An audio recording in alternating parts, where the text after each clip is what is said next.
దేవుని నామానికి మహిమ కలుగునుగాక.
క్రీస్తునందు ప్రియ దేవుని సంఘమా, మన ప్రభువును ప్రియ రక్షకుడైన యేసు క్రీస్తు నామములో మీ అందరికీ ఈ సాయంకాలపు శుభాలను తెలియజేస్తూ ఉన్నాను.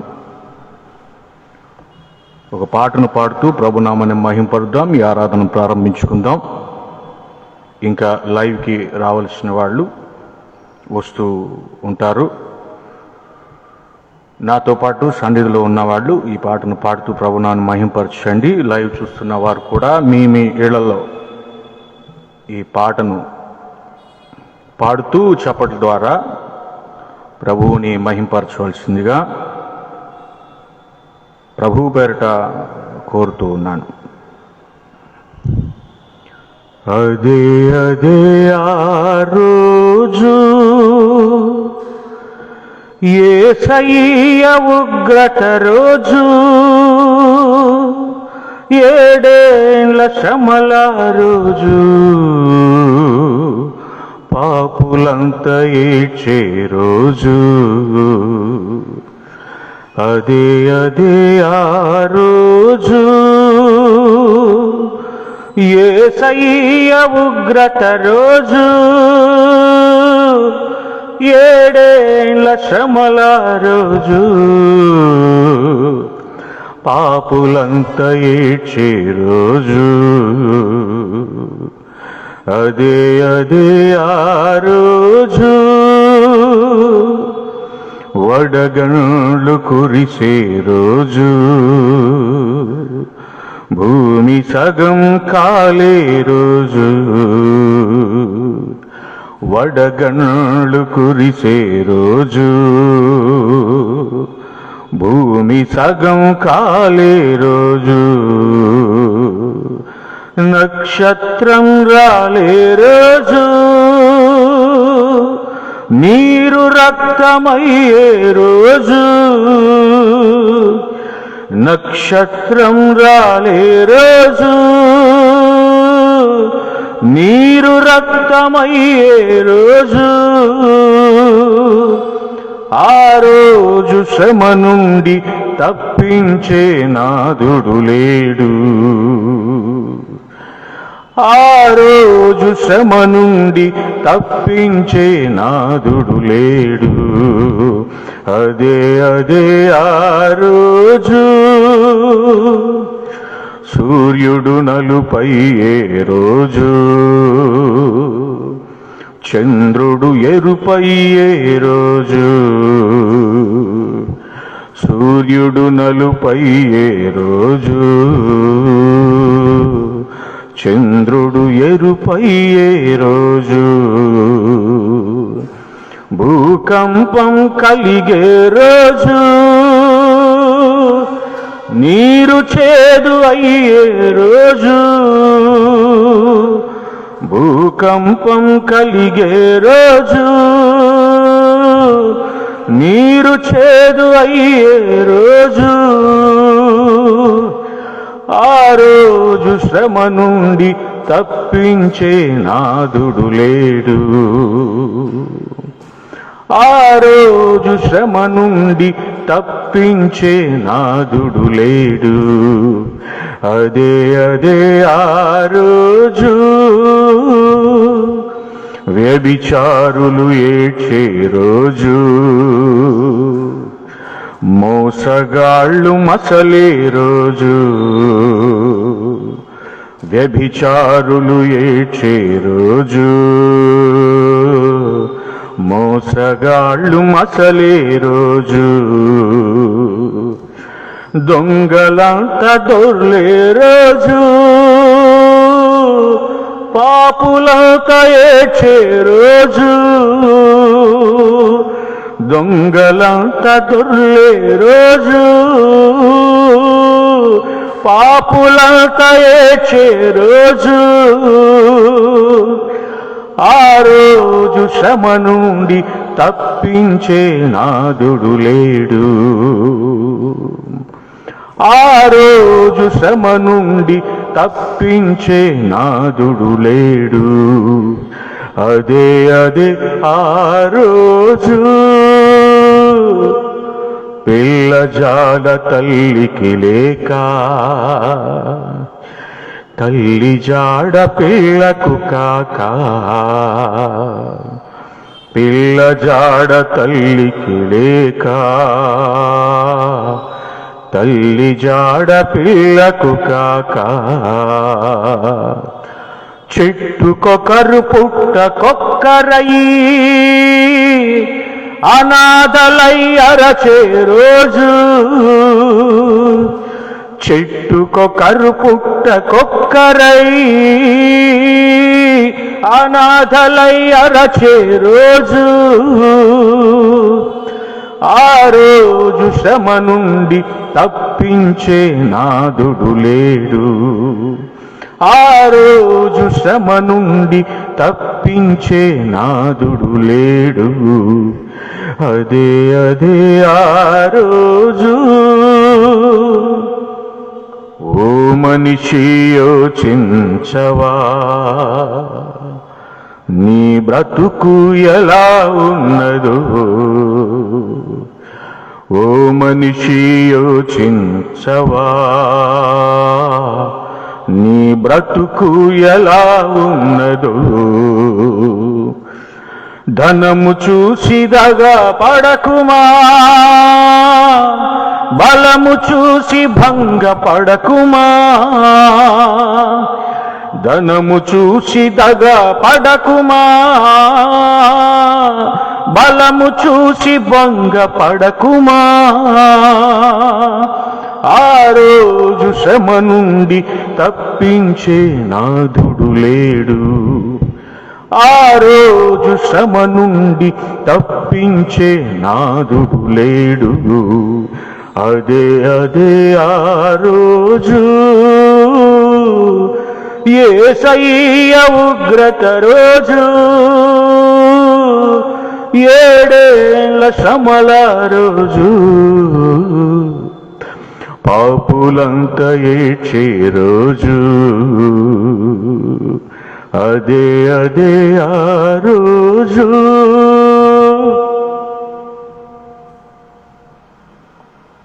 నేటి ధ్యానముకై లేఖన భాగాన్ని చదువుకుందాం. అపోస్తుల కార్యముల గ్రంథము 17వ అధ్యాయము. అపోస్తుల కార్యముల గ్రంథము 17వ అధ్యాయము 23వ వచనం నుంచి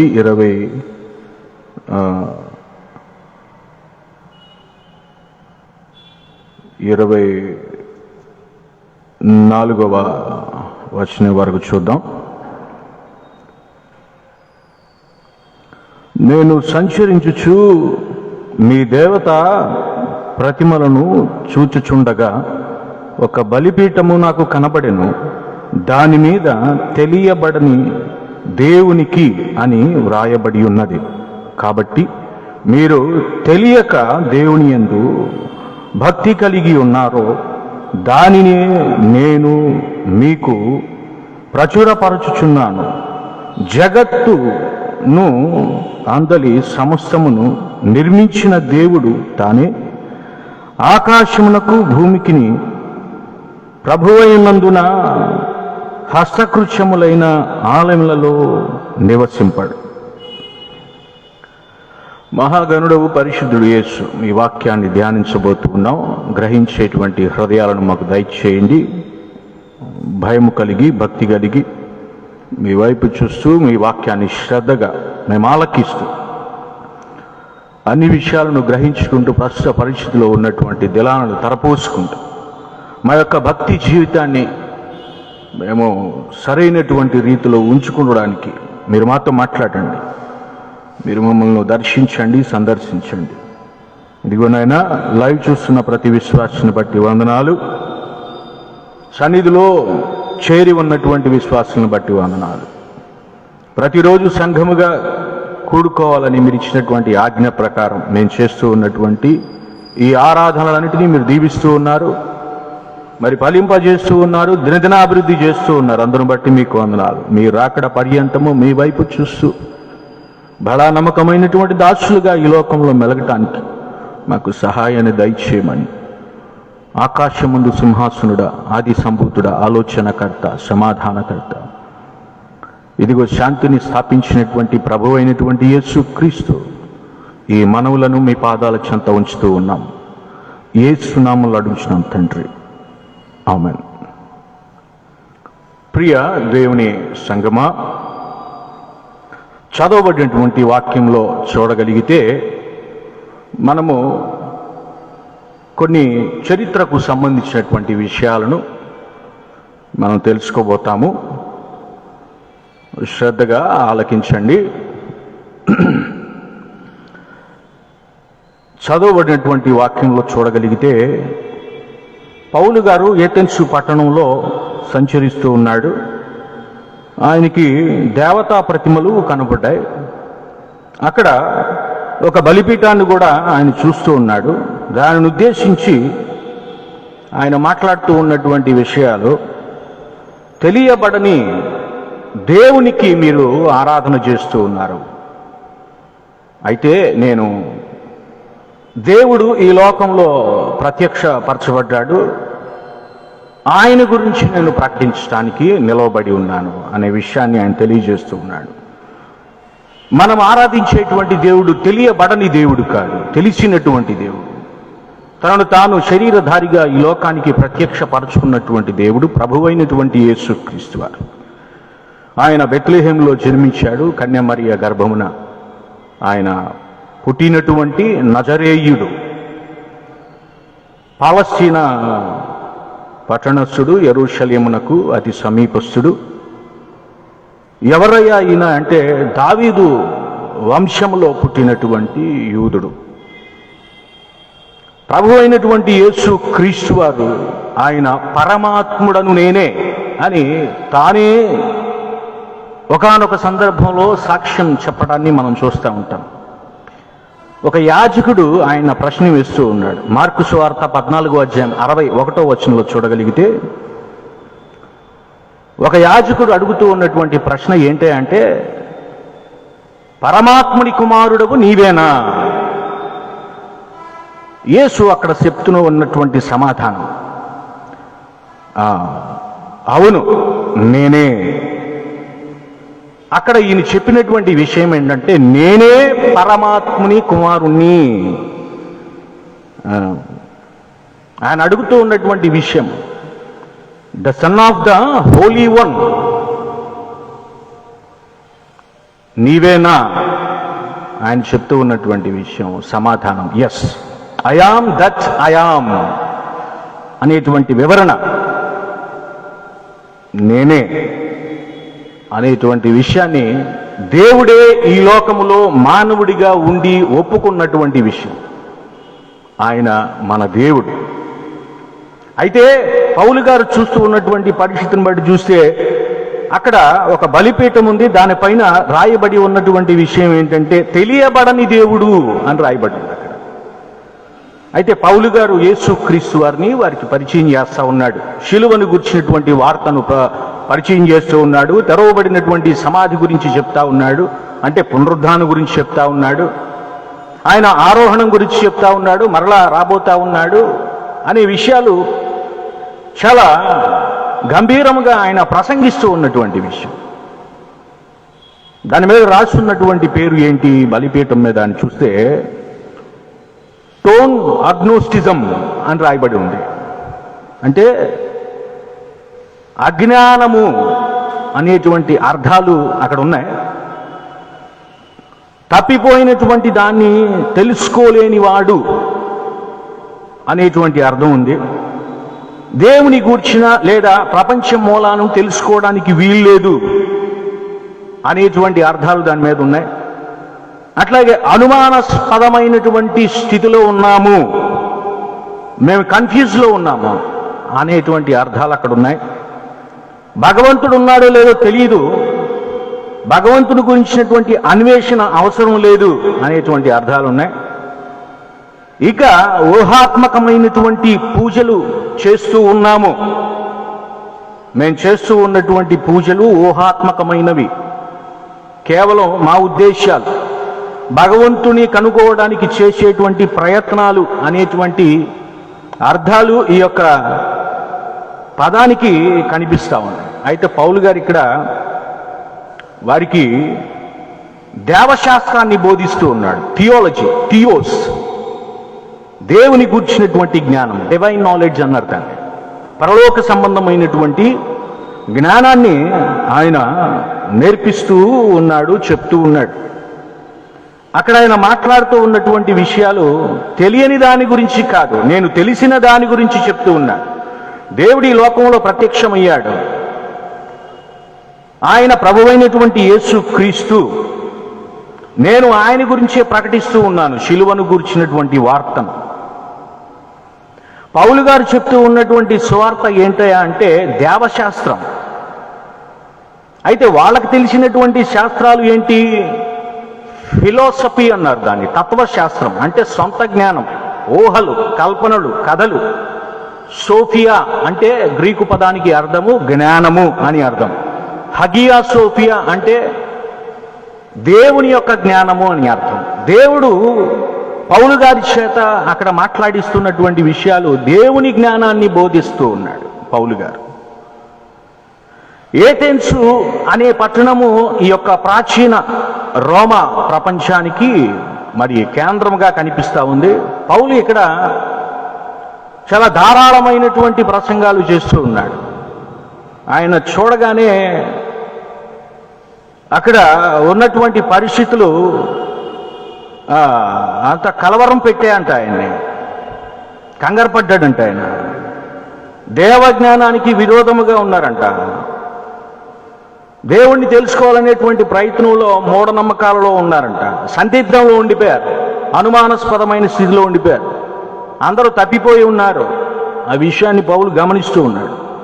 అప్పటికున్నటువంటి శాస్త్రాలు ఏమేమి ఉన్నాయి అక్కడ అంటే వాళ్ళకి అన్నీ తెలుసు, లలిత కళలు తెలుసు, అన్ని భాషల్లో మంచి ప్రావీణ్యం కలిగిన వాళ్ళు, శాస్త్రవేత్తలు ఉన్నారు, సాహిత్యవేత్తలు ఉన్నారు, విజ్ఞాన శాస్త్రవేత్తలు ఉన్నారు, తత్వశాస్త్రవేత్తలు ఉన్నారు, ఇంద్రజాలకులు ఉన్నారు, మెజిషియన్స్, మ్యాజిక్లు చేసేవాళ్ళు ఉన్నారు. రకరకాలైనటువంటి కళలలో వాళ్ళందరూ నైపుణ్యత సంపాదించినవారు. భాషలంటే ఆ చుట్టుప్రక్కల ఉన్నటువంటి గ్రీకు భాషలు, హీబ్రూ భాషలు, అరామిక్ భాషలు, ఐగుప్తు భాషలు అందరికీ తెలుసు వాళ్ళకి. కళలు అంటే ఈ పెయింటింగ్స్ వేస్తారు, నాట్యం తెలుసు, పాటలు పాడతారు, కవిత్వాలు రాస్తారు. రకరకాల కవులు ఉన్నారు, ఖగోళ శాస్త్రజ్ఞులు ఉన్నారు. ఇవన్నీ ఎట్లా వస్తూ ఉన్నాయంటే తెలియబడినటువంటి దేవుని గురించి ఊహ వారి మనసుల్లో ఉంది. ఆ ఊహలకు వారు మేడలు కడతా ఉన్నారు, ఆ ఊహలను వాళ్ళు బలపరుచుకుంటూ ఉన్నారు. దేవుడు ఇట్లాగే ఉంటాడు, తత్వశాస్త్రం అన్నారు దాన్ని. ఎక్కడిది వీళ్ళకి శాస్త్రం? ఐగుప్తు నుంచి వచ్చినటువంటి శాస్త్రాలు, కొరింథీ పట్టణం నుంచి వచ్చినటువంటి శాస్త్రాలు, ఏథెన్స్ గారు ఆనాటికి స్థిరపడినటువంటి శాస్త్రాలు. ఇంకా మూఢనమ్మకాలు ఉన్నాయి. తాయితులు కట్టుకునేవాళ్ళు, ఈ రంగురాళ్ళు నమ్మేవాళ్ళు, వాస్తు నమ్మేవాళ్ళు, దిష్టి శకునాలు నమ్మేవాళ్ళు, పూజలు, వ్రతాలు, యజ్ఞాలు, రకరకాలుగా ఈ ప్రజలంతా ఎట్లా ఉన్నారంటే తెలియబడినటువంటి స్థుతులు, పూజలు, హోమాలు ఎవరికి చేస్తున్నామో తెలియదు కానీ చేస్తున్నారు. ఒక ఆచార వ్యవహారంగా చేస్తూ ఉన్నారు. తత్వశాస్త్రజ్ఞులు గ్రీకులలో లేకపోతే ఏథెన్స్ పట్టణంలో ఉన్నటువంటి ఎవరయ్యా అంటే అక్కడ ఉన్నటువంటి సోక్రటీస్, ప్లేటో, ఎపిక్యూరస్, జీనో, అరిస్టాటిల్, వీళ్ళందరూ శాస్త్రవేత్తలు, తత్వశాస్త్రవేత్తలు. అంటే తమ అభిప్రాయాలను,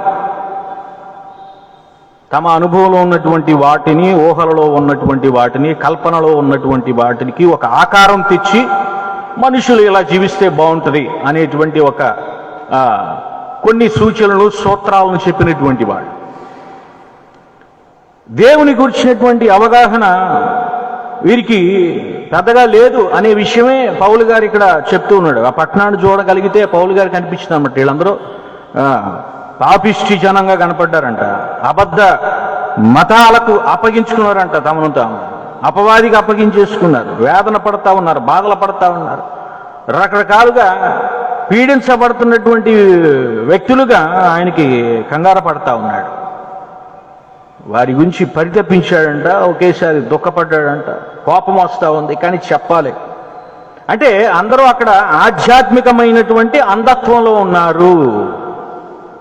ఆధ్యాత్మికమైనటువంటి అంధత్వం, దాని వలన ఈ యొక్క విగ్రహారాధన, అజ్ఞానము, సొంత జ్ఞానము, కల్పనా కథలనే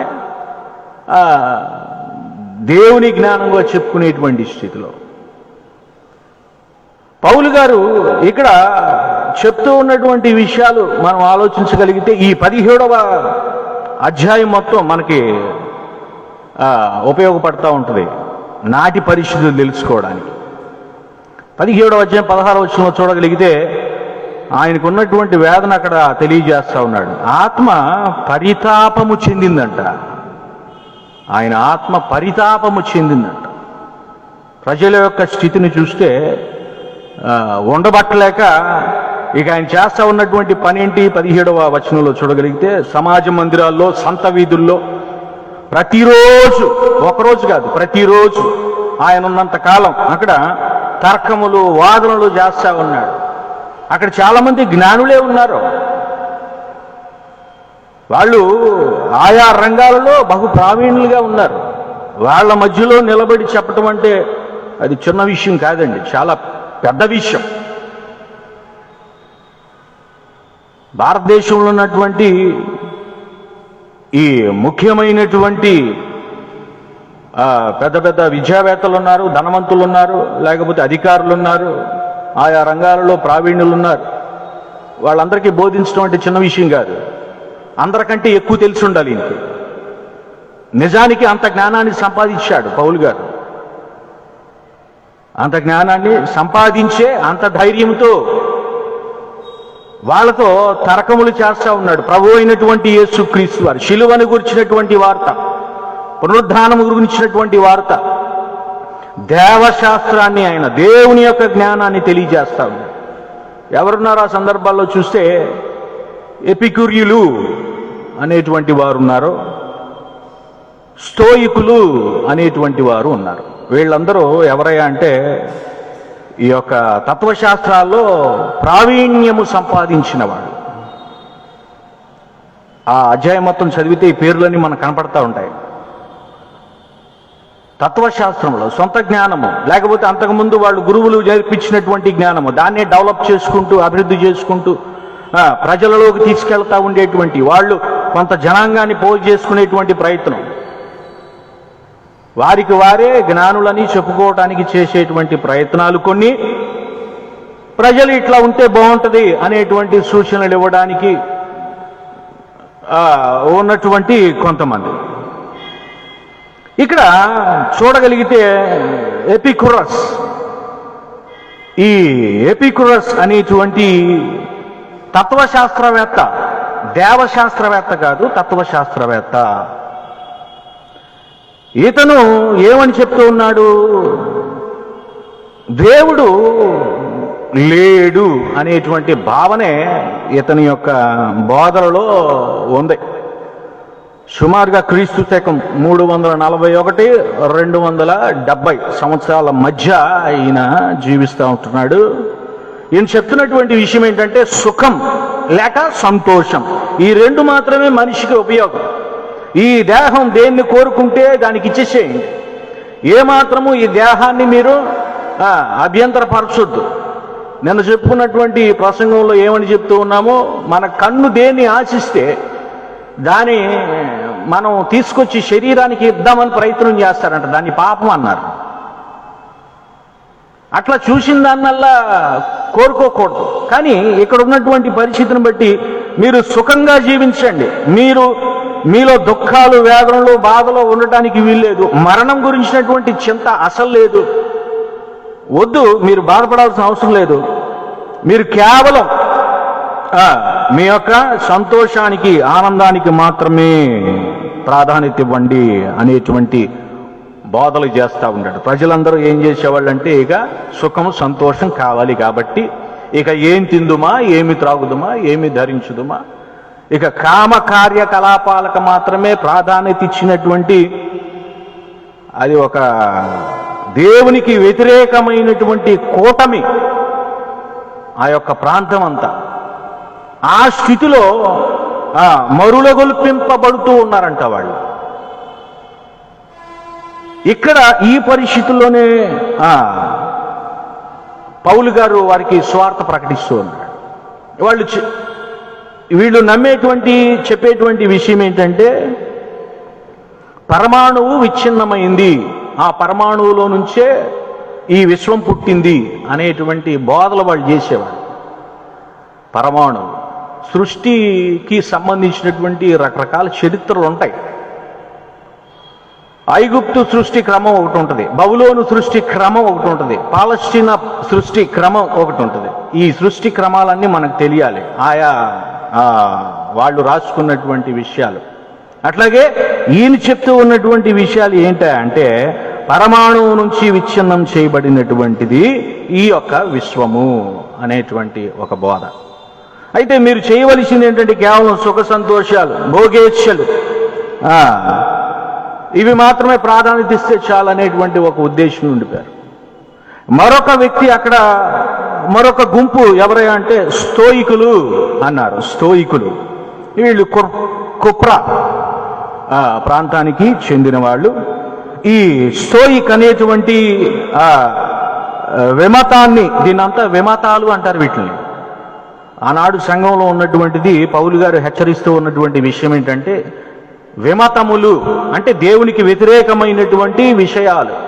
గలతీయులకు రాసిన పత్రిక 5వ అధ్యాయం 21వ వచనంలో ఆయన చెప్తూ ఉంటాడు, విమతములు జాగ్రత్త అని చెప్తూ ఉంటాడు. అయితే ఇక్కడ స్తోయికులు అనేటువంటి వారు ఉన్నారు. వీళ్ళు కూడా తత్వ శాస్త్రజ్ఞులు. వీళ్ళ పరిస్థితి ఎట్లా ఉంది, ఏమని చెప్తూ ఉన్నారు? స్తోవా అంటే నూతన ముఖ మండపము అని అర్థం. నూతనముగా చూడాలి ఏదైనా. ఈ మతాన్ని స్థాపించింది ఎవరయ్యా అంటే జీనో అనేటువంటి తత్వశాస్త్రవేత్త. ఏమని చెప్తున్నాడు ఈయన?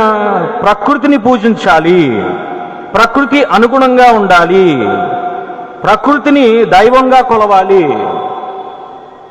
ప్రకృతిని మనము ప్రేమించాలి అనేటువంటి బోధలు చేస్తా ఉన్నాడు ఈయన. బుద్ధి బాగుండాలి, క్రమముగా ఉండాలి. అంటే ఈ విశ్వాన్నే దైవంగా ఆయన పూజిస్తూ ఉన్నాడు, చెప్తూ ఉన్నాడు, పూజిస్తూ ఉన్నాడు. తన విషయాలను ప్రజల్లోకి తీసుకెళ్తా ఉన్నాడు. వీళ్ళు విధిని నమ్ముతారు, తలరాతను నమ్ముతారు, మోక్షం గురించి మాట్లాడుతూ ఉంటారు. ఇంకా చూడగలిగితే ఈయన కూడా చెప్పేది అదే, కేవలం ఆనందం, సంతోషం అనుభవించండి, ఈ యొక్క జీవితాన్ని అనుభవించండి అనేటువంటి విషయాలు చెప్తున్నాడు. ఇంకా చూస్తే పంచభూతాలను దేవుళ్ళుగా చెప్తా ఉంటాడు ఈయన. పంచభూతాలను, వాయువు అనేటువంటి దేవుడు, అగ్ని అనేటువంటి దేవుడు, నీళ్లు అనేటువంటి దేవుడు, సూర్యుడు అనేటువంటి దేవుడు, భూమి అనేటువంటి దేవుడు. కానీ వాళ్ళు దేవుళ్ళుగా పిలువబడరు, వాళ్ళు సృష్టింపబడిన వాడు. దేవుళ్ళు అనడానికి అవకాశం లేదని బైబిల్ మనకి చాలా స్పష్టంగా చెప్తా ఉంది. మనిషి బ్రతకటం కోసం వనరులన్నిటినీ దేవుడు కలుగజేసి ఉంచేశాడు. మనిషి బ్రతకటం కోసం ఈ యొక్క ప్రకృతి అనేది దేవునితో సమానంగా పోల్చబడటానికి వీలు లేదు. ప్రకృతికి అతీతుడు ఆయన, సృష్టికి అతీతుడు ఆయన. సృష్టి బయట, కాలాల బయట ఉంటాడు ఆయన. కాలాలలో, సృష్టిలో ఉండడు ఆయన. దేవుని యొక్క జ్ఞానాన్ని అర్థం చేసుకోవడానికి దేవశాస్త్రం మనకు ఉపయోగపడుతుంది. ఈ దేవశాస్త్రాన్నే పౌలు గారు అక్కడ బోధిస్తూ ఉన్నాడు. ఇవన్నీ చెప్తూ ఉంటే ఇదిగో ఈ యొక్క ఎపిక్యూరస్ మరియు స్టోయికులు అనేటువంటి తత్వ శాస్త్రజ్ఞుల యొక్క శిష్యులు అక్కడ ఆయన్ని హేళన చేస్తూ ఉన్నారు. ఏదో కొత్త బోధలు చేస్తూ ఉన్నాడు, కొత్త అంశాలను చెప్తూ ఉన్నాడు. మేము చెప్పిన వాటికంటే ఇవన్నీ అపనమ్మకంగా ఉన్నాయి. పౌలు గారిని వాళ్ళు నమ్మలేదు. పౌలు గారేమో శిలువను గురించినటువంటి వారితో చెప్పడానికి ప్రయత్నం చేస్తూ ఉన్నాడు, వీళ్ళేమో సొంత జ్ఞానం చెప్తా ఉన్నారు. పౌలు గారు చాలా క్లియర్గా దేవశాస్త్రానికి తత్వశాస్త్రానికి ఉన్నటువంటి తేడాను చెప్తూ ఉన్నాడు అక్కడ వాళ్ళతో.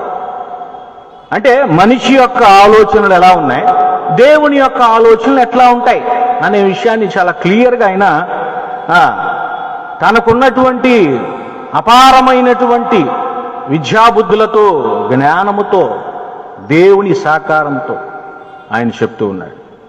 ఏమని రాస్తుంది సామెతల గ్రంథం 14:12 చూడగలిగితే, ఒకని ఎదుట సరి అయినదిగా కనబడు మార్గము కలదు, అయితే తొదకు అది మరణమునకు త్రోయును అని రాయబడు. మనం వెళ్ళేటువంటి మార్గం బాగానే ఉందనుకుంటామంట, మనం ఆలోచించేది అంత కరెక్ట్గానే ఉందనుకుంటామంట. కానీ దేవుని ఉద్దేశంలో అది సరైనటువంటి మార్గం కాదు. అది మనకు తెలియాలి. మనం ఎవరిని ఆరాధిస్తున్నాం, ఎవరిని పూజిస్తూ ఉన్నాం, నిజంగా అది కరెక్టేనా కాదా? ఈ యొక్క ఆలోచనలు వాస్తవానికి అప్పట్లో ఉన్నటువంటి జ్ఞానం అంతవరకే ఉంది. కానీ పౌలు గారు కాస్త ఫార్వర్డ్ అయినటువంటి వ్యక్తిగా కనిపిస్తూ ఉన్నాడు అక్కడ. వీళ్ళందరికంటే ఎక్కువగా జ్ఞానాన్ని సంపాదించినట్టు కనిపిస్తున్నాడు. అది దైవ జ్ఞానం. కాబట్టి ఇంకా విషయం మాట్లాడగలిగితే అటువంటి వాళ్ళ జోలికి పోవద్దు అనేటువంటి విషయాన్ని యేసుక్రీస్తు వారు కూడా తన బోధల్లో తెలియజేస్తా ఉన్నాడు. అజ్ఞానపు బోధల జోలికి వెళ్ళకూడదు. వాళ్ళు గ్రుడ్డి వాళ్ళు, వాళ్ళకే సరిగ్గా తెలియదు, వాళ్ళే కన్ఫ్యూజ్లో ఉన్నారు, వాళ్ళకే నమ్మకం సరిగా లేదు, వాళ్ళకే దేవుడు ఎవరో తెలియదు. కాబట్టి మీరు వాళ్ళతో జాగ్రత్తగా ఉండాలని చెప్తా ఉంటున్నాడు కదా. మత్తయి సువార్త 15:14 చూడగలిగితే, వారి జోలికి పోకుడి, వారి జోలికి పోవద్దు. ఇకంతే ఆయన కడికండిగా చెప్పేస్తా ఉన్నాడు. వారు గ్రుడ్డివారయుండి గ్రుడ్డివానికి త్రోవ చూపువారు. గ్రుడ్డివానికి త్రోవ చూపిన ఎడల వారిద్దరూ గుంటలు పడుదురు కదా. ఏ గుంటలో? నరకంలో, అగ్నిగుండంలో. దేవుని యొక్క విషయాలు చాలా స్పష్టంగా మనకున్నటువంటి బైబిల్ గ్రంథంలో ఉన్నాయి. దేవుని యొక్క ప్రత్యక్షతలు బైబిల్లో ఉన్నాయి. ఇక ఈ యొక్క తత్వశాస్త్రాల గురించి మనకు అవసరం లేదు. ఇంకా చెప్పాలంటే పాత చింతకాయ పచ్చడి అవసరం లేదు, కొత్తగా చేసుకోండి. ఏమండి? నూతన జీవితం అన్నాడు కదా దేవుడు మనది. నూతన జీవితం. పౌలు గారు చెప్తున్నటువంటి విషయాలు, తెలియబడని వాటి గురించి ఎందుకు మీరు ప్రయాసపడుతున్నారు? ఇంకా చెప్పాలంటే యెషయాకారుడు చెప్తాడు 55:2 చూడగలిగితే, ఆహారము కాని దాని కొరకు రోకలు ఎందుకు ఖర్చు చేస్తున్నారు? అది మీ శరీరానికి సరైన ఆహారం కాదు, అది మీ ఆత్మకు సరైన ఆహారం కాదు. జీవాహారము జీవజలములు ప్రభు అయినటువంటి యేసుక్రీస్తు వారు మాత్రమే. దానికోసం మీరు సమయాన్ని వెచ్చించండి. దేవుని కనుగొనటానికి మీరు సమయాన్ని వెచ్చించండి. మీ సమయాన్ని వృధా చేయకూడదు. ఇదిగో అనవసరమైనటువంటి పూజలు, వ్రతాలు, నోమాలు, యజ్ఞాలు, ఇవన్నీ వ్యర్థమైనటువంటి ఆచారాలు, ఇవన్నీ కల్పనా కథల వలన పుట్టినటువంటివి, ఊహాగానాల వల్ల పుట్టినటువంటివి. దొరద చెవులు గలవాళ్ళు మాత్రమే వీటిని అనుసరిస్తారు. ఆయన చాలా క్లియర్గా అక్కడ చెప్తూ ఉన్నటువంటి విషయం, చాలా క్లియర్గా చెప్తున్నటువంటి విషయం. పౌలు గారు చెప్తున్నటువంటిది ఏంటి? తత్వశాస్త్రం కాదు, ఆయన చెప్పేది ఏంటి? దేవశాస్త్రము, దేవుని యొక్క జ్ఞానము, క్రీస్తును గూర్చినటువంటి వార్త, శిలువను గూర్చినటువంటి వార్త. ఆయన చెప్తున్నది ఏంటంటే కల్పనా కథలు కాదు, చరిత్ర. ఆయన చెప్పేది చరిత్ర. కల్పనా కథలు అంటే ఊహాగానాలు, కేవలం మనుషుల యొక్క ఆలోచనలు, మనుషుల యొక్క కల్పితాలు. కానీ పౌలు గారు చెప్తుంది ఏంటి? చరిత్ర, శిలువను గురించినటువంటి చరిత్ర, యేసు క్రీస్తు వారి యొక్క మరణ పునరుద్ధానం గురించినటువంటి చరిత్ర, ఆరోహణము గురించినటువంటి చరిత్ర, ఆయన తిరిగి రాబోతున్నాడు అనేటువంటి ప్రవచనాలు. ఈ విషయాలన్నిటినీ నాటి నుంచి నేటి వరకు క్రైస్తవ ప్రపంచం ప్రకటిస్తూనే ఉంది. అన్ని దేశాలలో బైబిల్లో ఉన్నటువంటి రకరకాల తెగల గురించి, జాతుల గురించి, వర్గాల గురించి, వంశాల గురించి మాట్లాడుతూ ఉన్నాడు. ఆయన చరిత్రను ఎత్తి చూపిస్తూ మాట్లాడుతూ ఉన్నాడు. మనము చరిత్రను నమ్మాలి తప్ప ఇదిగో ఇట్లాంటి కల్పనా కథల గురించి అవసరం లేదు అనేటువంటి విషయాన్ని ఆయన చెప్తూ ఉన్నాడు. ఎప్పుడు చెప్తున్నటువంటి విషయం, ఇక్కడ ఒక విషయం చెప్తాను. ఇది 2వ మిషనరీ ప్రయాణము. పౌలు గారు చేసినటువంటిది 2వ మిషనరీ ప్రయాణం అంట. ఆయన మాట్లాడుతూ ఉన్నటువంటి విషయాలు చాలా మంది హేళన చేస్తున్నారు, అసహించుకుంటున్నారు. ఇదేదో కొత్త బోధ చేస్తున్నాడు, ఈయన అబద్ధ బోధకుడు అనేటువంటి నిందలు కూడా మోసాడు. కానీ నిలబడ్డాడు దేవుని యొక్క శక్తి ద్వారా, పరిశుద్ధాత్మని శక్తి ద్వారా, దేవుని నడిపింపు ద్వారా. కేవలం ఆయన బ్రతుకుట క్రీస్తే, చావైన లాభమే అనేటువంటి మాట కట్టుబడి ఉన్నటువంటి పౌలు గారు, అపోస్తలుడు, దేవుని పక్షమున వాదించేటువంటి లాయర్. అది ఆయనకి తెలియనటువంటి శాస్త్రాలు ఏమి, అన్ని శాస్త్రాలు తెలుసు, కానీ దేవశాస్త్రం గురించి ఆయన మాట్లాడుతూ ఉన్నాడు. ఆయనంట తీసుకెళ్లారంట అరెయోపగస్ అనేటువంటి సభకు తీసుకెళ్లారంట ఆయన్ని. ఇదిగో ఇతను ఏదో కొత్త చెప్తున్నాడు. వాస్తవానికి ఏంటంటే ఈ యొక్క సభకి ఉన్నటువంటి అధికారం ఏంటంటే పౌలు గారిని వెంటనే అరెస్ట్ చేసేయచ్చు, జైల్లో వేసేయచ్చు, మాట్లాడడానికి వీలు లేకుండా చేయొచ్చు. కానీ అంత పెద్ద సభ, ఈ యొక్క సభకి ఆహ్వానించడం అంటే చాలా గొప్ప విషయం. ఇప్పుడు మనలాంటి వాళ్ళం పార్లమెంట్కి వెళ్తామండి? వెళ్ళాం కదా. మనలాంటి వాళ్ళం అసెంబ్లీకి వెళ్ళగలమా? వెళ్ళలేం. అంత గొప్ప న్యాయస్థానము అని కూడా రాయబడింది చరిత్రలో. అది సుమారుగా ఒక 30 మంది ఉంటారంట. ఏదన్నా తీర్పు చెప్పాలంటే 30 మంది జడ్జి చేసిన తర్వాత అక్కడ తీర్పు జరుగుద్దంట. అటువంటి అంత పెద్ద సభలోకి ఆయన ఆహ్వానించబడుతూ ఉన్నాడు. ఇది మొదటిగా ఆర్ఎస్ అనేటువంటి స్థలంలో ఉండేది. తర్వాత మార్స్ హిల్ అనేటువంటి స్థలంలోకి మార్చబడింది.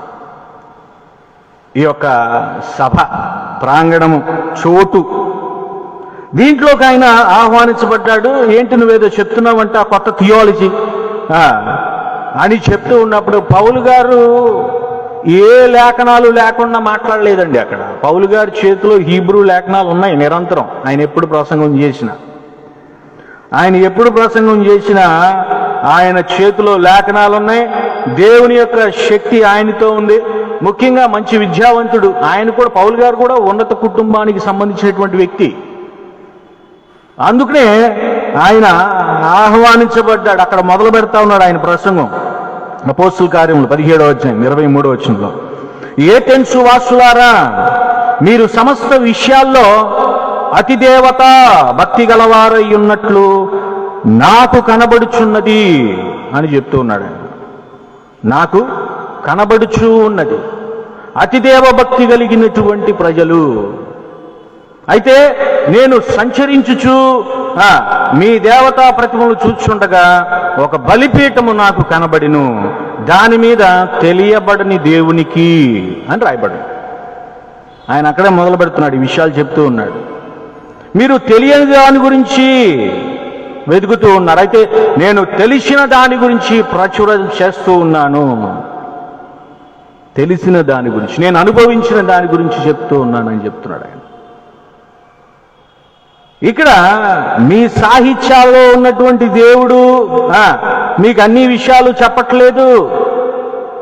మీరు రాసుకున్నటువంటి విషయాలకు లేకపోతే నేను చెప్పేది కొనసాగింపు కాదు. అసలు మీ సాహిత్యాల్లో ఏముందో నాకు తెలియదు. వాళ్ళ సాహిత్యాల్లోకి వెళ్ళి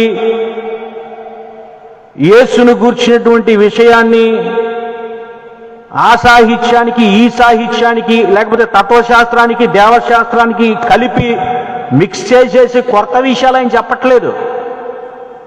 మీరు రాసుకున్న విషయాలు ఇలా ఉన్నాయి, అలా ఉంచండి.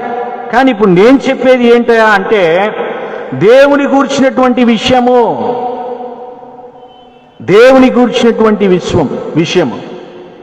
దేవుడెవరు? విశ్వాన్ని సృష్టించినవాడు. ఆయన విశ్వానికి బయట ఉన్నటువంటి ఆయన, ప్రకృతికి బయట ఉన్నటువంటి ఆయన, కాలాలకు బయట ఉన్నటువంటి ఆయన. కాబట్టి ఆయనను పంచభూతాలతో సరిపోల్చడానికి వీల్లేదు. పంచభూతాలతో సరిపోల్చమని మీ యొక్క తత్వశాస్త్రులు చెప్తూ ఉన్నారు కదా స్టోయికులు, అది తప్పు అనేటువంటి వాదన అక్కడ చేస్తా ఉన్నాడు. ఎవరైనా నేను ప్రకటిస్తూ ఉన్నటువంటి దేవుడు ఎవరు? 17వ అధ్యాయం 24వ వచనం చూడగలిగితే, జగత్తు అందలి సమస్తమును నిర్మించిన దేవుడు. జగత్తు అందలి సమస్తమును నిర్మించిన దేవుడు. విశ్వాన్ని ఆయన సృష్టించాడు. ఆయన విశ్వాన్ని పోలి లేడు ఆయన. అందుకనే ప్రకృతితో పోల్చకూడదు అనే విషయాన్ని చెప్తున్నాడు. ఇంకా మనం కాస్త నిర్గమాకాండం 20వ అధ్యాయం 4వ వచనం చూడగలిగితే, పైన ఆకాశమందే గాని క్రింద భూమి అందే గాని భూమి క్రింద నీళ్ల యందే గాని యుండు దేని రూపమునైనను విగ్రహమునైనను నువ్వు చేసుకొనకూడదు, వాటికి సాగిలపడకూడదు, వాటిని పూజింపకూడదు. ఏ విగ్రహంతో పోల్చడానికి వీల్లేదు. భూమితో పోల్చడానికి వీల్లేదు, నీళ్లతో పోల్చడానికి వీల్లేదు, గాలితో పోల్చడానికి వీల్లేదు, సూర్యునితో పోల్చడానికి వీల్లేదు. ఆయన దేంతో పోల్చొద్దంటున్నాడు. పోల్చి మీరు విగ్రహాలు చేసుకోవడానికి వీల్లేదు అంటున్నాడు. నేను మాత్రమే ఆది సంభూతుడును, ఆధ్యాంతమై ఉన్నటువంటి వాడను, త్రియేక దేవుడు అని చెప్తూ ఉన్నాడు ఆయన అక్కడ. దేవునితో వాటిని సమానంగా ఎంచటానికి వీల్లేదు. ఆయన గాలిలాగా ఉంటాడు, ఆయన నీళ్లలాగా ఉంటాడు, ఆయన ఆకాశంలాగా ఉంటాడు, ఆయన భూమిలాగా ఉంటాడు. ఇవన్నీ లేవు. ఆయన వీటన్నిటికీ బయట ఉన్నటువంటి దేవుడు, వీటన్నిటిని ఆపరేట్ చేస్తూ ఉన్నటువంటి దేవుడు. అంతరిక్షములు ఆయన యొక్క మహిమను ప్రచురపరచుచూ ఉన్నాయంట. అదే విషయాన్ని పౌలు గారు ఇక్కడ చెప్తూ ఉన్నాడు. ఏమంటున్నాడు? ఇంకా 17వ అధ్యాయం 24వ వచనం, దేవుడు తానే ఆకాశమునకు భూమికి ప్రభువయ్యున్నందున, దేవుడు తానే ఆకాశమునకు భూమికిని ప్రభువయ్యున్నందున హస్తకృత్యములైన ఆలయములలో నివసింపడు. హస్తకృత్యములైనటువంటి ఆలయాలలో నివసింపడు అని చెప్తూ ఉన్నాడు ఆయన. కానీ ఇక్కడ వీళ్ళు ఏం చేశారు? ఒక బలిపీఠాన్ని కట్టుకున్నారు. బలిపీఠము అంటే ఏంటంటే ఆల్టర్ అంటారు దాన్ని. ఆల్టర్ ఆల్టర్ అంటే ఇదిగో దీని అంతటిని ఆల్టర్ అంటారు, బలిపీఠము. అయితే ఇక్కడ జరుగుతున్నటువంటి విషయాలు ఏంటి?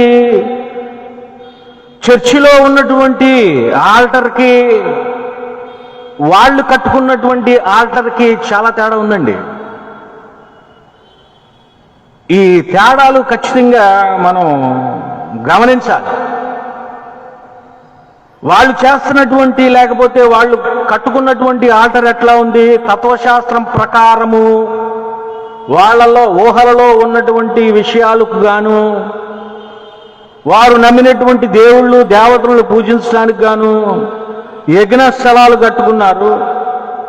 బలిపీఠాలు బలులు ఇవ్వటానికి కట్టుకున్నటువంటి స్థలాలు, ప్రాంగణాలు, తెలియబడనటువంటి దేవుణ్ణి పూజించటానికి వాళ్ళు నిర్ణయించుకున్నటువంటి స్థలం అది. కానీ చర్చి అనేది తెలిసినటువంటి దేవుని గురించి నిర్ణయించబడింది. తెలిసినటువంటి దేవుడు ఎవరైనా ప్రభువు అయినటువంటి యేసు క్రీస్తు వారు. తెలియబడని దేవునికి తెలిసిన దేవునికి చాలా తేడా. మనము నమ్మేటువంటి విషయము ప్రభువు అయినటువంటి యేసు క్రీస్తు వారు శరీరధారిగా ఈ లోకానికి దిగి వచ్చాడు. ఇక మనం బలులు ఇవ్వాల్సిన అవసరం లేదు. మన కోసం ఒకేసారి బలి గావించబడినటువంటి యేసు క్రీస్తు వారు. ఆ విషయాన్ని ఒప్పుకున్న వాళ్ళందరూ బాప్తిస్మంలో ఏకమై ఒకచోట కూడుకుంటారు, సంఘముగా, సమాజముగా. ఇది ఫెలోషిప్ అన్నారు దీన్ని. రానయ్యున్నటువంటి ప్రభువైనటువంటి యేసు క్రీస్తు వారి కోసము విరిగి నరిగిన హృదయాలతో ఎదురు చూసేవాళ్ళు, నిరీక్షించేవారు భక్తులు, భయభక్తులు కలిగిన వాళ్ళు క్రైస్తవులు చర్చిల్లో ఉంటారు. చర్చినేమన్నారు? సమాజ మందిరముతో పోల్చబడింది చర్చి. ఆల్టర్ వేరు, చాపెల్ వేరు. మనది చాపెల్ అన్నారు దీన్ని. పరిశుద్ధులు కూడుకునేటువంటి గుంపు, సంఘం కూడుకునేటువంటి గుంపు. ఆల్టర్ అంటే బలిపీఠం అంటే ఇంకా బలులు ఇచ్చే స్థితిలోనే ఉన్నారు, ఇంకా వాళ్ళు వెనక స్థితిలోనే ఉన్నారు. మనం ఫార్వర్డ్ చేయబడిన వాళ్ళం. పౌలు గారు ఇక్కడ చాలా చక్కగా ఆయన చెప్తూ ఉన్నారు, మనుష్యుల చేత. ఏమంటా ఉన్నాడు ఆయన ఇక్కడ? మనుష్యుల చేత అనేటువంటి విషయం అక్కడ కనపడతా ఉంది. 27వ వచనంలో చూడండి. ప్రతి జాతి మనుష్యులను సృష్టించిన వారు ఒకవేళ దేవునిని తడవులాడి కనుగొందురేమో. దేవుడు ఏమని ఆశ కలిగి ఉన్నాడు, ఏమని చూస్తూ ఉన్నాడు? మనమంట తడవలాడి దేవుని కనుక్కోవాలంట. చాలా మంది మనుషులు ఏం చేస్తున్నారు? లోకంలో ఎతుకుతున్నారు దేవుణ్ణి, శాస్త్రాల్లో ఎతుకుతున్నారు దేవుణ్ణి. దేవుడు ఎక్కడుంటాడు? దేవుడు నీతిమంతుడు, పరిశుద్ధుడు. దేవుడు నీతిలో ఉంటాడు. నీలో నీతి ఉంటే దేవుడు నీలో ఉంటాడు. నీలో న్యాయం ఉంటే దేవుడు నీలో ఉంటాడు. నీలో ధర్మం ఉంటే దేవుడు నీలో ఉంటాడు. నీలో ప్రేమ ఉంటే దేవుడు నీలో ఉంటాడు. నీలో క్షమాపణ ఉంటే దేవుడు నీలో ఉంటాడు. నీలో త్యాగం ఉంటే దేవుడు నీ చుట్టూ ఆవరించి ఉంటాడు, నీతో నివసిస్తాడు, నీలో ఉంటాడు ఆయన. అదే చెప్తున్నాడు ఆయన. ఆయన వలనే మనము చలనము కలిగి ఉన్నాము, ఉనికి కలిగి ఉన్నాము. సృష్టి అంతా ఎవరి వల్ల చలనం కలిగింది? ఆయన వల్ల. సృష్టి ఎవరి ఉనికిలో ఉంది? ఆయన ఉనికిలో ఉంది. ఇక్కడ పూజిస్తూ ఉన్నటువంటి విధానం ఎట్లా ఉంది? ఎవరో తెలియదు అంటున్నారు వీళ్ళు. కానీ ఇక్కడ పౌలు గారు దేవశాస్త్రాన్ని తీసుకెళ్ళాడు వాళ్ళ మధ్యకి. తత్వశాస్త్రాన్ని తీసుకెళ్ళా ఆయన. కల్పనా కథలను, ఊహాగానాలను తీసుకెళ్ళలేదు. విమతములను తీసుకెళ్ళలేదు ఆయన. అజ్ఞానాన్ని తీసుకెళ్ళలేదు ఆయన. ఆయన జ్ఞానాన్ని బోధిస్తూ ఉన్నాడు. ఇదిగో మీరు, మనం ఉన్నటువంటి పరిస్థితి ఎట్లా ఉందా అంటే, మనము బ్రతుకుచున్నాము. ఎవరి యందు? మనము ఆయన యందే బ్రతుకుచున్నాము, చలించుచున్నాము, ఉనికి కలిగి ఉన్నాము. ఇంకా ఏమని చెప్తూ ఉన్నాడు అక్కడ తర్వాత విషయాలు చూస్తే, అటువలే మనమాయన సంతానమని. సంతానం మనం ఎవరమంట? ఆయన సంతానమంట. మనము దేవుని సంతానము అనేటువంటి విషయాన్ని ఆ రోజుల్లో కొంతమంది కవీశ్వరులు చెప్పారంట. కవీశ్వరులు వేరు, తత్వశాస్త్రజ్ఞులు వేరు. ఆయన నుంచున్నటువంటి సభలో ఉన్నటువంటి వాళ్ళందరూ తత్వశాస్త్రజ్ఞులు. ఈయన ఎవరి గురించి మాట్లాడుతున్నాడు? కవీశ్వరులు అంటే వాళ్ళు ఎవరో. కవిత్వాలు రాసుకుంటాం కదా మనం, దేవుని గురించి పాటలు రాసుకుంటాం, కవిత్వాలు రాసుకుంటాం, పద్యాలు రాసుకుంటాం, రకరకాల పొయిట్రీస్, వివరణలు రాసుకుంటా ఉంటాం. దేవుడు ఇట్లుంటాడు, అట్లుంటాడు అని ఎవరో కవిత్వాల రూపాల్లో చెప్పారంట ఆనాడే. వాళ్ళ గురించి కూడా వివరణ ఉంటుంది. ఏథెన్స్ పట్టణంలో ఉన్నటువంటి కవీశ్వరులు ఎవరంటే మనం చరిత్ర కొడితే మనకు వచ్చేస్తుంది. అయితే ఇక్కడ ప్రస్తావిస్తుంది ఎవరి గురించి? ఆయన తత్వశాస్త్రజ్ఞులు చెప్పినటువంటి విషయాలను ప్రస్తావించట్లా, కవీశ్వరులు చెప్పారు ఇట్లా ఏమని, మనమందరము దేవుని సంతానము అని. అదే విషయాన్ని పౌలు గారు కూడా తిమోతికి రాస్తా ఉన్నాడు. ఏమని చెప్తూ ఉన్నాడు? 2వ తిమోతి పత్రిక 2వ అధ్యాయం 8వ వచనంలో చూడగలిగితే, నా సువార్త ప్రకారము. ఆయన లేఖనాలు లేకుండా ఎక్కడా మాట్లాడలేదు పౌలు గారు. దేవశాస్త్రం లేకుండా ఆయన ఏ విషయాలు కూడా ఎవరికి బోధించలేదు. అన్యులకు బోధించటానికి ఆయన దగ్గర అపారమైనటువంటి సంపద ఉంది, దేవుని జ్ఞానం ఉంది, దేవుని లేఖనాలు ఆయన చేతుల్లో ఉన్నాయి. దేవునినే ప్రత్యక్షంగా ఆయన ఎరిగినటువంటి దేవుడు.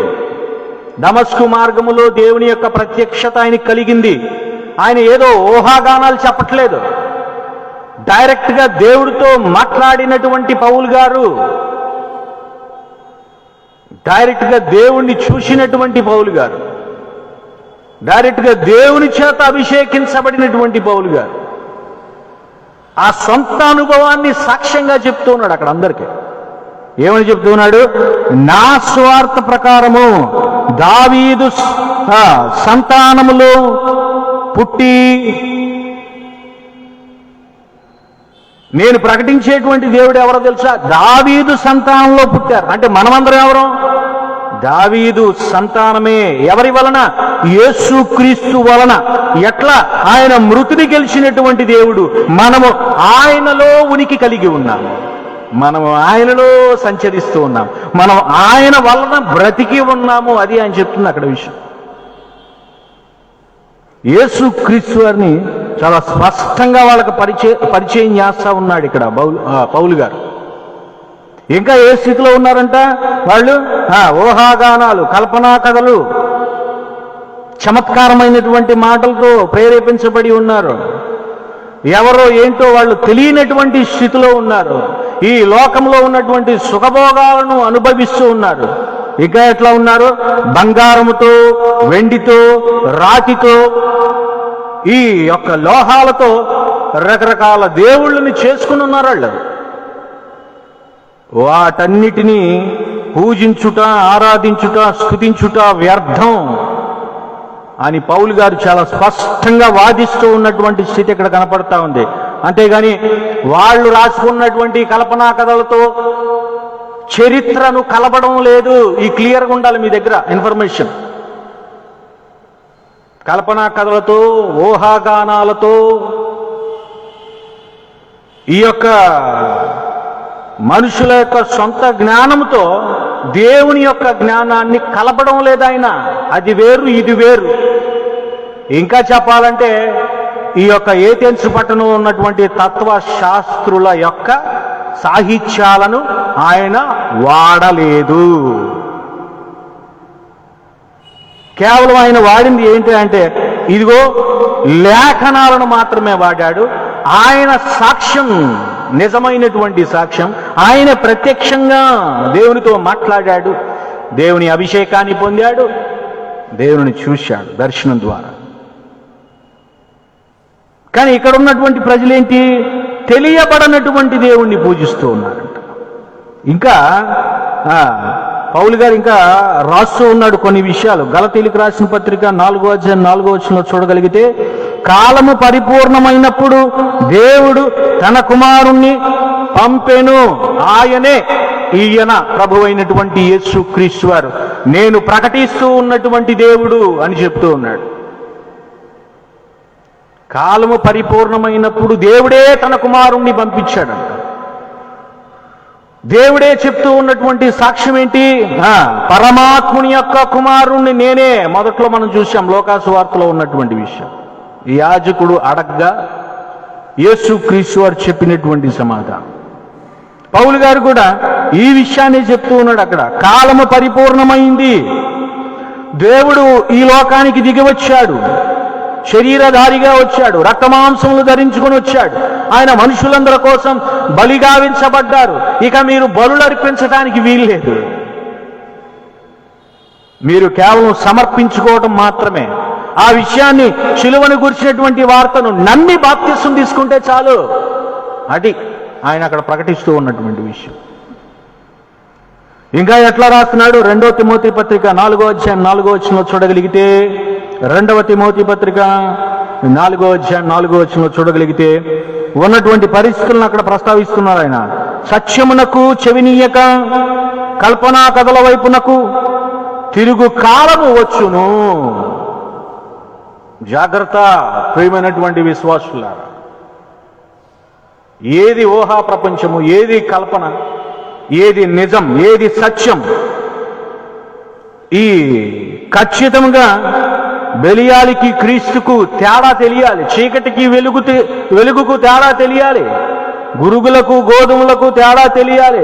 అబద్ధ బోధకులకు మంచి బోధకులకు తేడా తెలియాలి. లేకపోతే మీరు గురుడివారిగా గోతులో పడిపోయేవారిగా ఉంటారు. ఇది దేవుడిస్తూ ఉన్నటువంటి హెచ్చరిక. ఆనాడు ఏథెన్సు పట్టణ వాసులు చేసినటువంటి తప్పులు నేడు క్రైస్తవ సంఘం చేయడానికి వీల్లేదు. నేడు క్రైస్తవ సంఘం ఎట్లా ఉండాలి? జ్ఞానులుగా ఉండాలి. జ్ఞానులుగా ఉండాలి. ఇంకా ఏమంటున్నాడు అక్కడ చూడగలిగితే, తీతుకు రాస్తూ ఉన్నాడు. తీతు పత్రికలో 1వ అధ్యాయం 3వ వచనంలో చూడగలిగితే, ఈ సాక్ష్యము నిజమే, ఈ సాక్ష్యము నిజమే. యూదుల యొక్క కల్పనా కథలు ఉంటాయంట, జాగ్రత్త అంటున్నాడు. మనుషుల యొక్క కట్టడలు జాగ్రత్త. మనుషులు పెట్టిన ఆచారములు జాగ్రత్త. మనుషులు తీసుకొచ్చినటువంటి సిద్ధాంతములు జాగ్రత్త. వేటిని మీరు లక్ష్య పెట్టడానికి వీల్లేదు. అటువంటి ఏదైనా తప్పుడు బోధలు వస్తే మీరు గట్టిగా ఖండించండి, గట్టిగా గద్దించండి. చాలా స్ట్రెస్ చేసి మాట్లాడుతున్నాడు అక్కడ తీతు గారికి. ఇదిగో తీతు, ఏథెన్స్ పట్టణంలో పరిస్థితి ఎట్లా ఉంది, నువ్వు జాగ్రత్త. ఒక సంఘ కాపరి మరొక సంఘ కాపరికి చెప్తున్నటువంటి విషయం ఇది. సంఘస్థులకు విషయం కాదు ఇది. ఎవరికెవరికి సంబంధించినటువంటి విషయం? దేవుని సేవకులకు సంబంధించిన విషయం. దేవుని సేవకులకు సంబంధించిన విషయాన్ని దైవజనులు కలిసి కూర్చుని మాట్లాడాలి. అది పోయి విశ్వాసులు రుద్దేశామనుకో, వాళ్ళు పిచ్చోళ్ళు అయిపోయి తిరుగుతారు. వాళ్ళు వెర్రివాళ్ళలాగా తిరుగుతూ ఉంటారు. పాపం దైవజనులు ఏది చెప్తే అది నమ్ముతారు విశ్వాసులు. కానీ దీని యొక్క బ్యాక్గ్రౌండ్స్ తెలియాలి. లేఖనాలలో ఉన్నటువంటి విషయాలు తెలియాలి. గ్రీకు లేఖనాలు ఒకసారి చూడాలి, హీబ్రూ లేఖనాలు ఒకసారి చూడాలి, ఇంగ్లీష్ లేఖనాలు ఒకసారి చూడాలి. ఎట్లా ఉంది, ఒక్కొక్క దానికి ఉన్నటువంటి అర్థాలేంటో చూడాలి. దేవుడు ఒక ఉద్దేశంతో, తన ప్రణాళికతో ఈ లోకాన్ని తన రాజ్యానికి తీసుకెళ్ళాలి. మనుషులందరూ నన్ను చూస్తూ ఉన్నాడు, ఈ లోకంలో ఉన్నటువంటి వ్యక్తులను, విశ్వాసులను. మనం ఆయన పరిచర్యకు సహకరించే వారిగా ఉండాలి. 2వ పేతురు పత్రిక 2వ అధ్యాయం 3వ వచనంలో చూడగలిగితే, వారు అధిక లోబులై కల్పన వాక్యములు చెప్పుచు. చూడండి ఎంత క్లియర్గా ఉంది ఇక్కడ వాక్యం. వారు అధిక లోబులై కల్పనా వాక్యములు చెప్పుచు మీ వలన లాభము సంపాదించుకుందురు. ఎవరి వలన? ఇదిగో అజ్ఞానుల వలన. అజ్ఞానుల యొక్క బలహీనత ఏంటి? ఏదో ఒకటి వినాలి, ఏదో ఒకటి నమ్మాలి, ఏదో ఒకటి దాన్ని ఆశ్రయించాలి. ఇప్పుడు కొంతమంది కాస్త వాక్శాస్త్రం కలిగిన వాళ్ళు, కాస్త మాటలు తెలిసిన వాళ్ళు, ఆయా పుస్తకాలు చదివిన వాళ్ళు, వీళ్ళు ఏం చేస్తున్నారు? ఇదే నిజమైన జ్ఞానము అని నమ్మిస్తా ఉన్నారు. దేనికోసం అంటే లాభమును సంపాదించుకోవడానికి అని రాయబడింది. మరి ఏం లాభాలు ఉన్నాయో? ధనలాభం ఉండొచ్చు, రాజకీయ లాభం ఉండొచ్చు, జనలాభం ఉండొచ్చు, పోగు చేసుకోవాలి కదా. రకరకాల లాభంతో లేనిపోయిన వాటిని, కల్పనా కథలను తీసుకొచ్చి దేవశాస్త్రంతో కలిపేసి పోగు చేసేసి, ఇదిగో ఇట్లా వ్యర్థమైన వాటిని బోధించేటువంటి స్థితిలో ఉన్నారు బోధకులందరూ. జాగ్రత్త. ఇంకా ఏమంటున్నాడంటే ఇక్కడ, వారికి పూర్వము నుండి విధింపబడిన తీర్పు ఆలస్యము చేయదు. వారి నాశనము కునికి నిద్రపోదు అని రాయబడి ఉంది అక్కడ. అంటే వాళ్ళ నాశనం ఖచ్చితంగా త్వరలో ఉంది. దేవుడే మాట్లాడుతున్నాడు ఇక్కడ, మనం సొంతంగా చెప్పేది ఏం లేదు అక్కడ. వాళ్ళ నాశనం, ఎవరైతే మనుషులను మోసం చేస్తారో, మనుషులను ఎవరైతే తప్పుదారులు తీసుకెళ్తారో, మనుషులను ఎవరైతే నమ్మించి మోసం చేస్తారో, బోధకుల వేషం వేసుకుంటారు, క్రైస్తవుల వేషం వేసుకుంటారు, విశ్వాసుల వేషం వేసుకుంటారు, మంచివారిగా నటిస్తూ ఉంటారు, కానీ లోపలంతా విష స్వభావం ఉంటుంది. జాగ్రత్తగా చూసుకోవాలా. మీరు కూడా బయట ప్రపంచంలో తిరుగుతూ ఉన్నారు. ఇటుపక్కోళ్ళు అటుపక్కోళ్ళు ఎవరెవరో మిమ్మల్ని బురిడి కొట్టించాలని చూస్తూ ఉంటారు. దొంగ బోధకులు తిరుగుతూ ఉన్నారు, దొంగల్లాగా లాగేసుకుని వెళ్ళిపోదామని. కల్పనా కథల జోలికి వెళ్ళకూడదు. ఊహా గానాలు వినడానికి వీల్లేదు. దురద చెవులు కలిగి ఉండకూడదు. దేవుని యొక్క ప్రణాళిక ఏముందో దానికి మాత్రమే మీరందరూ సహకరించాలా. ఎవడి రమ్మంటే అటు వెళ్ళిపోకూడదు వెనకాల. వాళ్ళు కేవలం లాభము సంపాదించుకోవడానికి మాత్రమే చూసేటువంటి వ్యక్తులు అనే విషయాన్ని ఇక్కడ దేవుడు మనకి తెలియజేస్తా ఉన్నాడు. పౌలు గారు చాలా బలముగా వాదించినటువంటి విషయం. మీరు తెలియబడినటువంటి దేవుణ్ణి ఆరాధిస్తూ ఉన్నారు. నేను తెలిసిన దేవుని గురించి, చరిత్రలో ఉన్నటువంటి దేవుని గురించి చెప్తూ ఉన్నాను. ప్రపంచంలో సుమారుగా సంవత్సరానికి 7-8 లక్షల మంది క్రైస్తవులుగా మార్చబడతా ఉన్నారు. దేని వలన? శిలువను గూర్చినటువంటి వార్త వలన, తెరవబడిన సమాధి వలన, చేతిలో ఉన్నటువంటి లేఖనాల వలన. అంతేగాని ఆచార కర్మకాండల గురించి వాళ్ళు వినరు. ఆత్మలను సంపాదించాలంటే అన్నీ మిక్స్ చేయకూడదు. స్వచ్ఛందంగా నీ దగ్గర ఏముందో దాన్ని పెట్టు. నీ దగ్గర ఏ భోజనం ఉంటే ఆ భోజనం పెట్టు.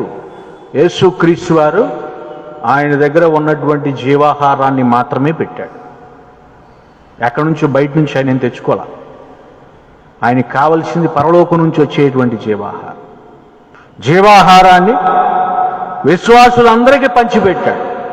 కనుక మనము భుజించవలసింది మన్నాతో పోల్చబడినటువంటి ఇదిగో వాక్యాన్ని మాత్రమే మనం శ్రద్ధగా భుజించాలి. ఇది ఆత్మకు ఆరోగ్యం, శరీరానికి ఆరోగ్యం. బలి ప్రభువైనటువంటి యేసుక్రీస్తు వారు మన కొరకు చేశాడు. ఇక బలిపీఠాలు అవసరం లేదు. మీరందరూ చర్చిల్లో సంఘముగా కూడుకోవాలంటున్నాడు. వచ్చి బలులేమని చెప్పట్లేదు దేవుడు మిమ్మల్ని. జంతు బలి, పక్షి బలి, నరబలి ఇవన్నీ కోరట్లేదు ఆయన కోరుతుందేంటి? కేవలం మీ యొక్క విరిగి నలిగినటువంటి హృదయం ఆయనకి ఇష్టం.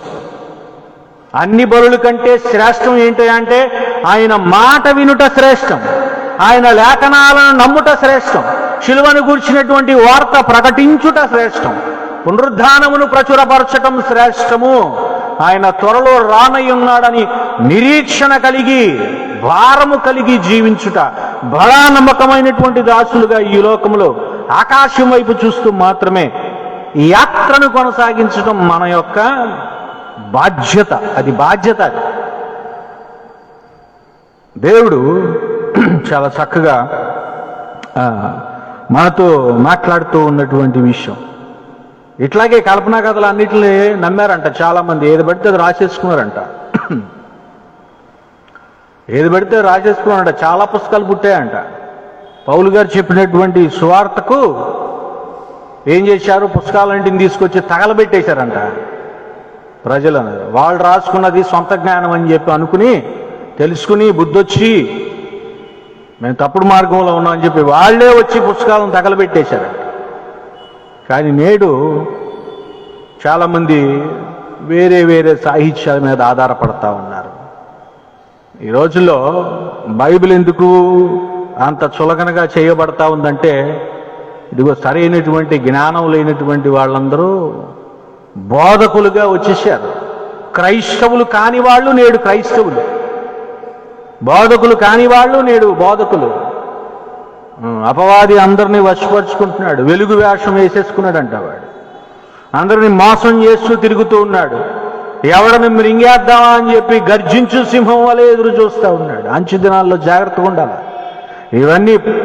ఇవన్నీ పాత పడిపోయినటువంటి బోధలు. ఇప్పుడు వాటిని క్రొత్తగా మరలా చూపిస్తూ ఉన్నారు. ఇవే నిజమని చెప్పి నమ్మిస్తున్నారు చాలామంది. నమ్మొద్దు. దేవుడు ఎక్కడున్నాడు? దేవుడు ఎక్కడున్నాడంట? ఆయన మనలో నివసిస్తూ ఉన్నాడంట. ఆయన మనలో నివసిస్తూ ఉన్నాడు. మనలో నివసిస్తూ ఉన్నటువంటి దేవుణ్ణి మనమే కనుక్కోలేకపోతే ఇక అది దాన్ని భ్రష్టత్వం అంటారు. భ్రష్టత్వంలో ఉన్నాము అని అర్థం. పౌలు గారు ఎంత పరిచర్య చేస్తే, ఎంత స్వార్థ ప్రకటిస్తే వాళ్ళందరి మధ్యలో ఒక్క ఆత్మను రక్షించాడంట ఆయన. ఒక్క ఆత్మను, దమరి అనేటువంటి స్త్రీని ఆయన రక్షించాడంట. అంత పెద్ద సభలో అంత పండితులతో తర్కములు వాదనలు చేసిన తర్వాత రక్షించబడినటువంటి ఒక్క ఆత్మ దమరి అనేటువంటి స్త్రీ. నేడు నిజాన్ని నమ్మినటువంటి ప్రపంచము గుంపులు గుంపులుగా, తండోపతండములుగా శిలువ చెంతకు వస్తూ ఉన్నాయి. ఎన్నో ఆత్మలు, సంఘాలు వచ్చేస్తూ ఉన్నాయి. సంఘాలు పరిగెత్తుకుంటూ వచ్చేస్తూ ఉన్నాయి. విశ్వాసులు పరిగెత్తుకుంటూ వచ్చేస్తున్నారు. ఎక్కడికి? శిలువ దగ్గరికి. కల్పనా కథలకు చోటు ఇవ్వకూడదు అని నమ్మిన వాళ్ళు చాలామంది ఉన్నారు. మీరు శిలువను గురించిన వార్తను మాత్రమే నమ్మాలి. మీరు పునరుద్ధానం గురించినటువంటి వార్తను మాత్రమే నమ్మాలి. మీరు ఆయన త్వరలో రాబోతూ ఉన్నాడు అనే విషయాన్ని మాత్రమే నమ్మాలి. లేకపోతే మీరు ఎవరితో పోల్చబడతారంటే గారడీ సీమోనుతో పోల్చబడతారు. లేకపోతే స్కెవను అనేటువంటి యాజకుని కుమారులతో పోల్చబడతారు. వీళ్ళందరూ కేవలం భక్తి కోసం భక్తిని నటించేటువంటి వాళ్ళు. ధనమును సంపాదించుకోవడానికి, ఆస్తులు సంపాదించుకోవడానికి, మనుషులను సంపాదించుకోవడానికి యేసు నామాన్ని వాడుకున్నటువంటి వ్యక్తులు. యేసు నామాన్ని వాడుకునేవాడు జోలికి వెళ్ళకూడదు. మీరు యేసు కోసము ఖర్చు అయిపోయే వారి జోలికి వెళ్ళాలి. మీరు అక్కడ నివసించండి. యేసు క్రీస్తు మాత్రమే మనకి ప్రభువు అయినటువంటి ఈ భారతదేశంలో ఏమండి, భారతదేశంలో అనేక సాహిత్యాలను, గ్రంథాలను ట్రాన్స్లేట్ చేశాడు తెలుగులో కూడా, భారతదేశ భాషలో, సంస్కృతంలోకి. ఆయన ట్రాన్స్లేట్ చేసి ఇచ్చింది ఎందుకంటే చదువుకోండి, ఏంటో తెలుసుకోండి అని. అంతేగాని మీ సాహిత్యాల్లో యేసుక్రీస్తున్నాడని ఆయన చెప్పలా. ఆయన చెప్పలేదు. తోమా గారు భారతదేశానికి వచ్చారు. ఆయన తీసుకొచ్చుకున్నటువంటిది ఏంటి అంటే లేఖనాలు తెచ్చుకున్నాడు. దాంట్లో ఏముందో అదే బోధించాడు ఆయన. వేరే సాహిత్యాలతో మిళితం చేయలేదు ఆయన.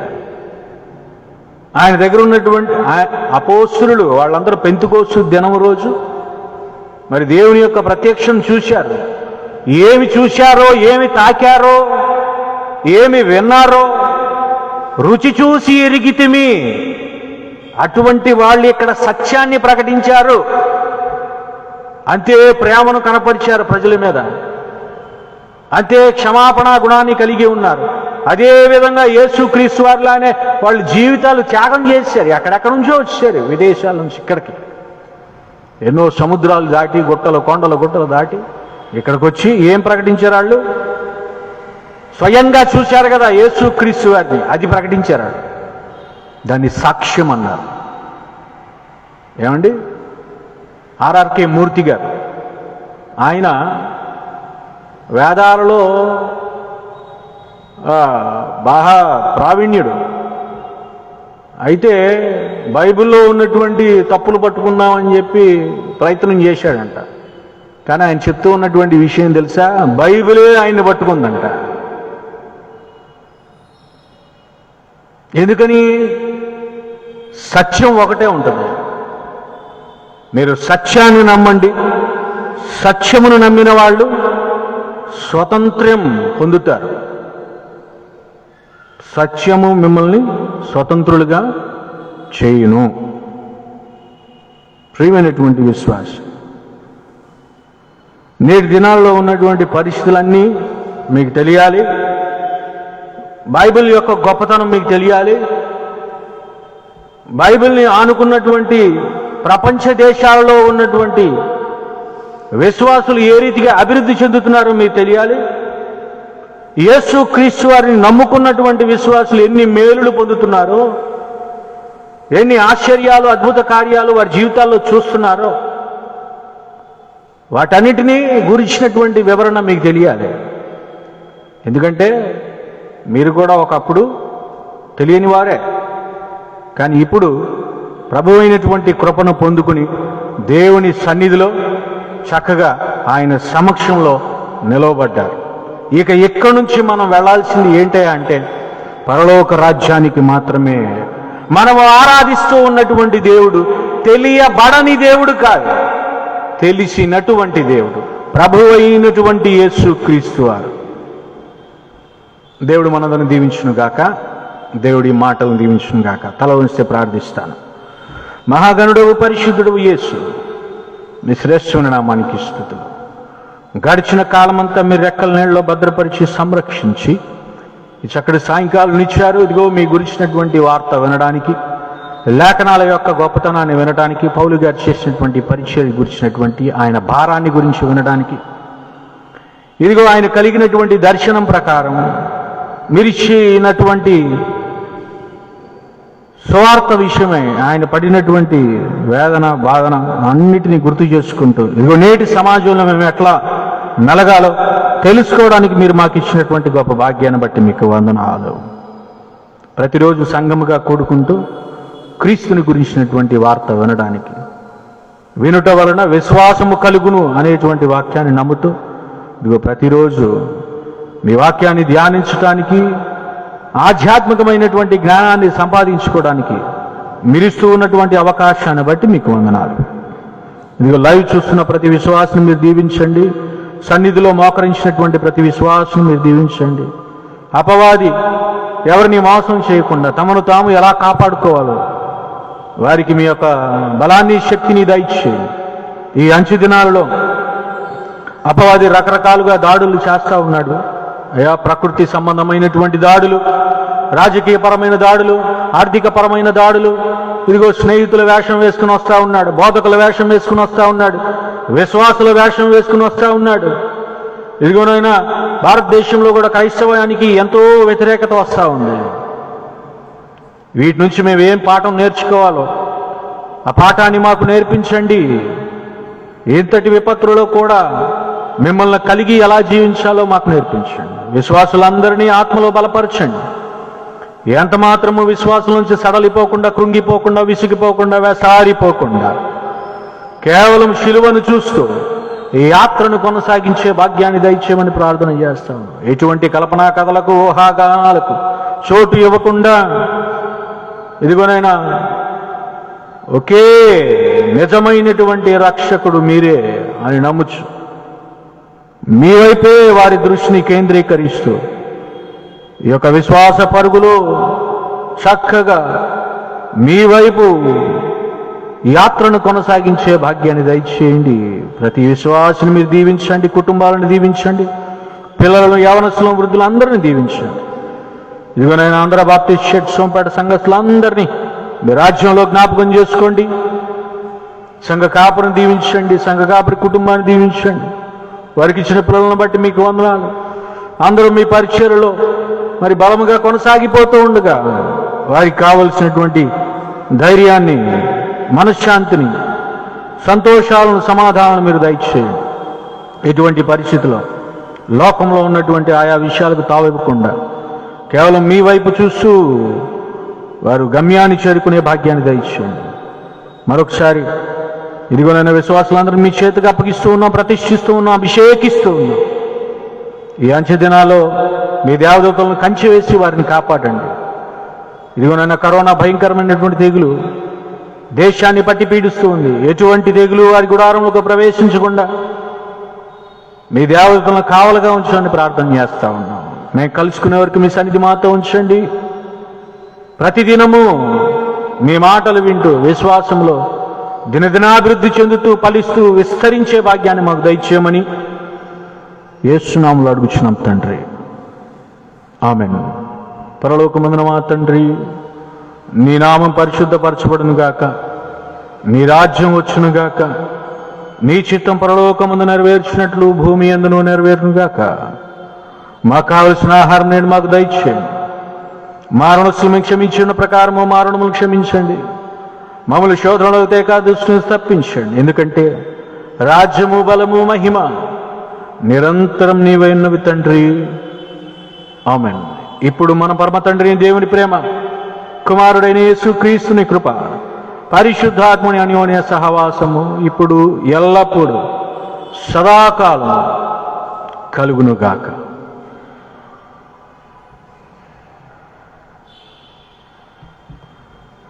మంచిది ప్రియమైనటువంటి దేవుని సంగమా,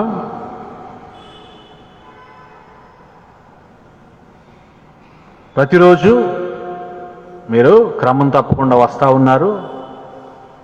అందుని బట్టి చాలా సంతోషం. ఇంట్లో గడిపితే మీకు వచ్చే ఉపయోగాలు ఏం లేవు. దేవుని సన్నిధిలో గడిపితేనే దేవునికి మీరు కనబడతారు. కాబట్టి ఈ సమయాన్ని ఇంకా ఎవరు లోకల్గా ఉన్న వాళ్ళు కూడా ప్రతిరోజు వచ్చే ప్రయత్నం చేయండి. లోపల ఉన్నటువంటి ఆత్మ మీ శరీరాన్ని కదలనివ్వదు. ఏం చేయాలంటే మీ ఆత్మను గద్దించండి. నేను చర్చికి వెళ్ళాలి అని చెప్పి గద్దించండి. అప్పుడు శరీరం కదిలి ఇక్కడికి వస్తుంది. జాగ్రత్తగా ఉండండి. ఒక్కొక్కరుగా లేచి బయలుదేరండి. మళ్ళీ కలుసుకుందాం రేపటి దినాన. ఒక్కొక్కరుగా లేచి వెళ్ళండి.